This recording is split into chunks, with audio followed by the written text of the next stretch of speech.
In this matter of EVs and how they're taking off, how the listed companies actually capturing the entire craze for EVs, Hormazd Sorabjee is joining us, editor at Autocar India. Hormazd, which EV do you own right now?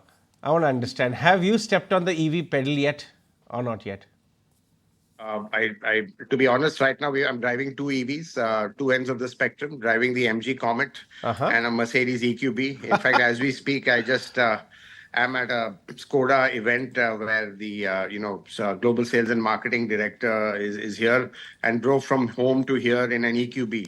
So yeah, Wow, that's EVs are part of our everyday life. We've got chargers at home and office. So excellent. yeah, we are just kind of experiencing what it is to live with them. Very well. So you have both the ends of the spectrum. You can have your cake and eat it too, both.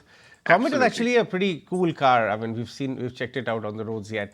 I want to Yeah, understand it where is. are I the mean, if you're numbers. driving on your own, it's good. So, but it's got a lot of limitations as Yes. well. But yeah, I mean, I'm enjoying it, to be honest. Great. Hormaz, EV is of course taking off right now with and holds a lot of prospect for future.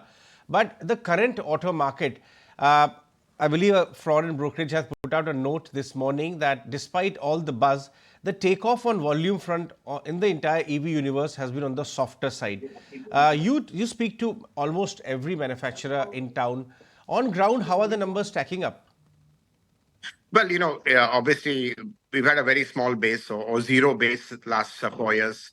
Tata Motors has single-handedly grown the EV market, done an exceptionally good job. But I think what we are seeing about is a slight flattening of demand. Now all the early adopters, have adopted.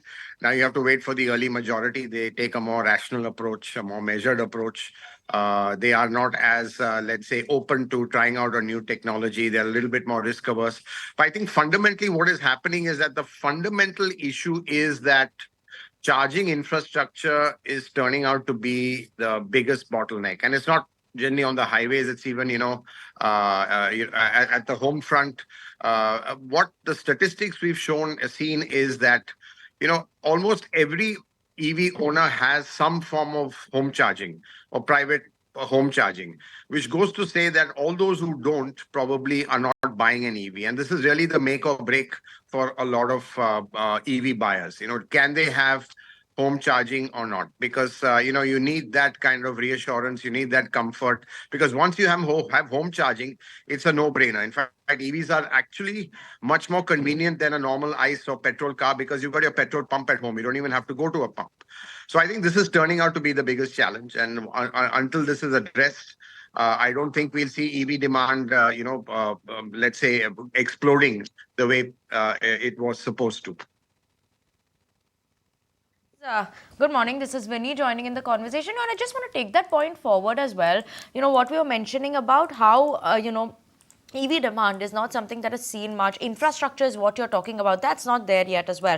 And what interesting is happening and what we're seeing is because of all this, we're seeing companies actually cut the prices. Like Tata Motors recently Yes. had cut prices for EV as well. So do you think that is something maybe will support in terms of a push that we could see coming in for EV sales? Do you see any strategic move more on that front happening for these EV companies then? Well, I think, that could be a short-term push, but it'll have, other repercussions, and that is on the resale value. As it is, resale value of EVs is a question mark. They've not really come into the pre-owned market because they're so new.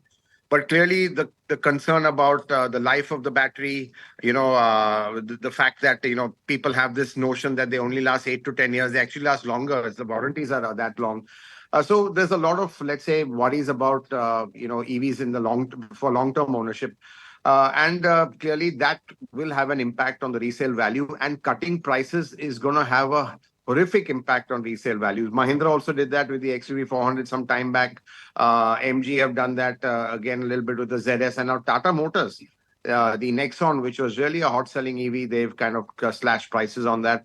So I think slashing prices will kind of, impact the residual values, which is already under question of an EV. So, I think, honestly, one has to just take a more measured approach. I think one has to be realistic in what the long-term demand is going to be. And I think that demand is going to be led by how the charging infrastructure improves. Sure, Hormazd, let me lean into your insights because you are the closest when it comes to all the auto stories as well.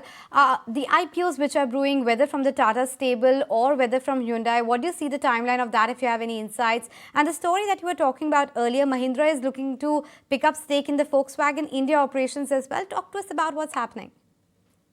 Well, I think clearly, I think on IPO timelines, I'll be honest, I don't know what the time frame really is, but I think honestly, you have to get EVs to a critical mass. I think right now also all the private equity funding, the funding comes in with certain milestones being met, and I think that's what's happening with Tata Motors, Hyundai, of course, looking at an IPO. I think the bigger story here is, you know. OEMs can no longer fund the future on their own. So they're looking at various ways of funding the future because don't forget, we're going through this transition where ICE is going parallel along with EVs. So the resource to kind of, put into product development is absolutely eye-wateringly expensive. And it's very difficult to do it alone. So you've got IPOs, you've got private equity, and you've got the alliances, which you talked about with Mahindra and Volkswagen. Now, Mahindra and Volkswagen, they right now have a supplier contract, which is basically to supply Volkswagen will supply Mahindra with motors and batteries and stuff like that. But I think there's even talk of an open alliance, which was to possibly take up some stake in Volkswagen India operations. I think we broke that story that Volkswagen is open to giving stake in its India operations. Clearly, again, for the same reasons, because it is so expensive, it is so resource hungry that they need a partner for this. There's even talk of JSW looking at that, but nothing has been confirmed. But I think what is for sure that alliances are going to be the way forward as one means of kind of raising the capital to fund what is going to be a very, very expensive future for OEMs for over the next 10 years. All right, Hormazd, thanks very much for your time today. Have a great event. We'll come back to you on new or more buzzing stuff happening in the auto space.